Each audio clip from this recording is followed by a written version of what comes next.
እርግጥ ይሄ ጾም እኛ ስንቆጥረው 55 ቀን ሊመጣ ይችላል። ምክንያቱም 15ቱ ቅዳሜና እሁዶች ናቸው።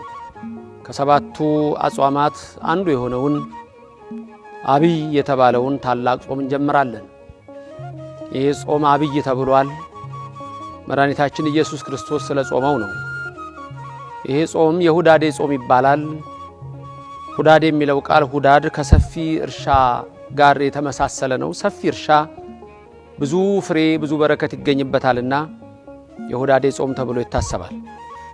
የዛሬው መልእክቴ ባጭሩ አንድ ስለ ቤተ ክርስቲያናችን መናፍቃን ከሃዲያን ተነስተው በብዙ ሊያጠፏት ከጥንት ጀምሮ ያለ ፈተና አለና ስለ ቤተ ክርስቲያናችን በዚህ ጾም ውስጥ እግዚአብሔርን አስበን የተለያየው አንድ እንዲሆን በተለያየ ስፍራ ያለው በአንድ ሐሳብ እንዲስማማ አንዱ በዚህ በጾም ውስጥ የምናስበው አጽራረ ቤተ ክርስቲያን እንዲያስታግስልን ቅድስት ቤተ ክርስቲያናችን እንዲጠብቅልን ይሄንን ጾም በመንጾም ሰዓት ዋና የምናስበው ይሄ ነው።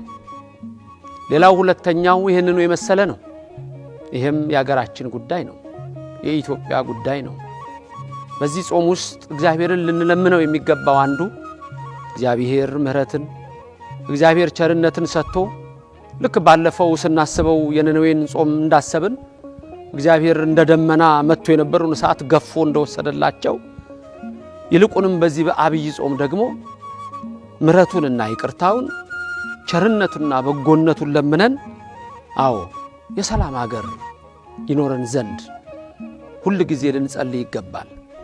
እኔ አንድ ነገር ማምነው ሁሉ ጊዜም ሰላም ከላይ ነው፣ ዝናብም ከላይ ነው፣ ፀሐይም ከላይ ነው። እግዚአብሔር ሁሉን ያውቃል፣ ሁሉንም ይችላል፣ ያውቅበታል።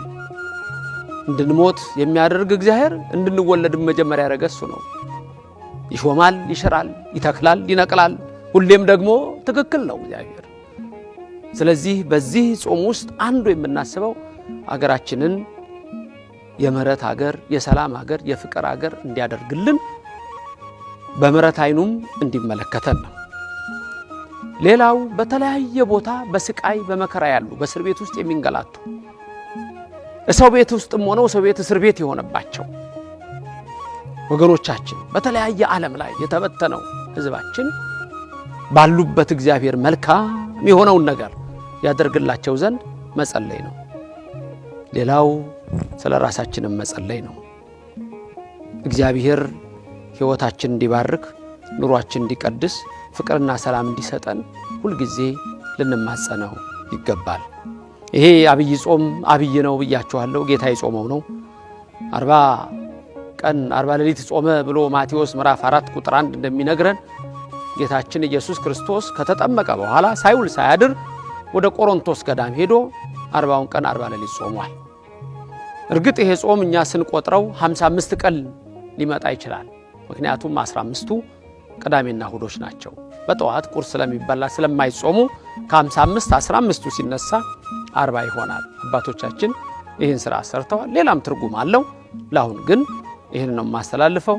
በዚህ አጋጣሚ ደግሞ የምነግራችሁ ቤተ ክርስቲያናችንን የሚቃወሙ ሰዎች የሚያስተምሯቸው ትምህርቶች አሉና በየርዕሱ ላይ በቅርብ ጊዜ ውስጥ በተከታታይ በዚህ በጾም ውስጥ እነዚህን ትምህርቶች እንደማስተምር ይህንን